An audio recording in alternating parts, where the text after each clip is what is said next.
பணித்துளிகள் June 6, 2026. இன்றைய தியானத்திற்கான தலைப்பு மறுபடியும் பிறத்தல். தியான வசனம் யோவான் 3:3. ஒருவன் மறுபடியும் பிறவாவிட்டால் தேவனுடைய ராஜ்யத்தை காண மாட்டான் என்று மெய்யாகவே மெய்யாகவே உனக்கு சொல்லுகிறேன் என்றார்.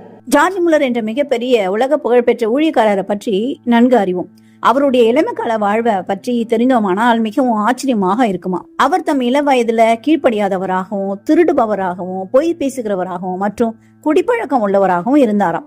அவருடைய தந்தையார் வரி வசூலிப்பவர் மற்றும் உலக பிரகாரமான வாழ்க்கையை வாழ்ந்தவர். பிள்ளைகளுக்கும் எப்படியும் நடக்க சுதந்திரமும் அளித்திருந்தாராம். அவருடைய குடும்பம் ஆண்டவரோடு நெருங்கி தொடர்பு இல்லாதவர்களா இருந்தாங்களாம்.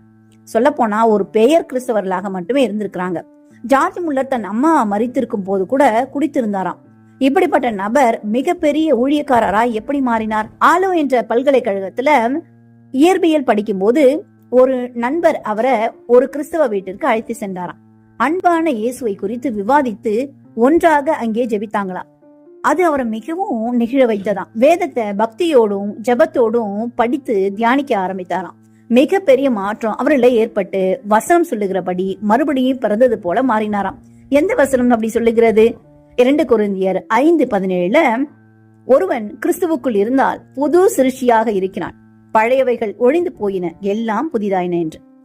ஜார்ஜ் முல்லர் ஒவ்வொரு நாளும் புது சிருஷ்டியாய் காணப்பட்டாராம். ஜபத்திலே எல்லாவற்றையும் பெற்றுக்கொண்டாராம். வசனம் 1 யோவான் 5:4 சொல்லுகிறபடி ஜார்ஜ் முல்லர் விசுவாசத்தினாலே உலகத்தை ஜெயிக்கிறவர் ஆனார்.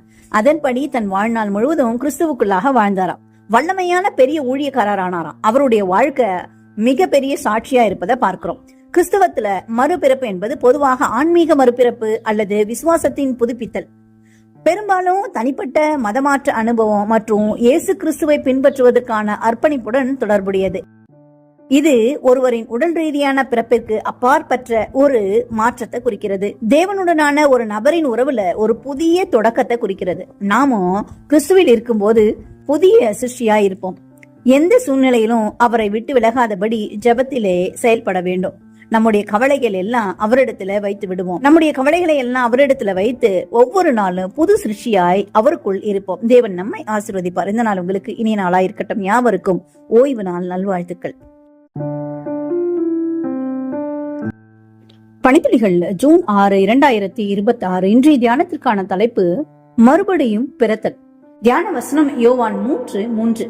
ஒருவன் மறுபடியும் பிறவாவிட்டால் தேவனுடைய ராஜ்யத்தை காண மாட்டான் என்று மெய்யாகவே மெய்யாகவே உனக்கு சொல்லுகிறேன் என்றார். ஜார்ஜ் முல்லர் என்ற மிகப்பெரிய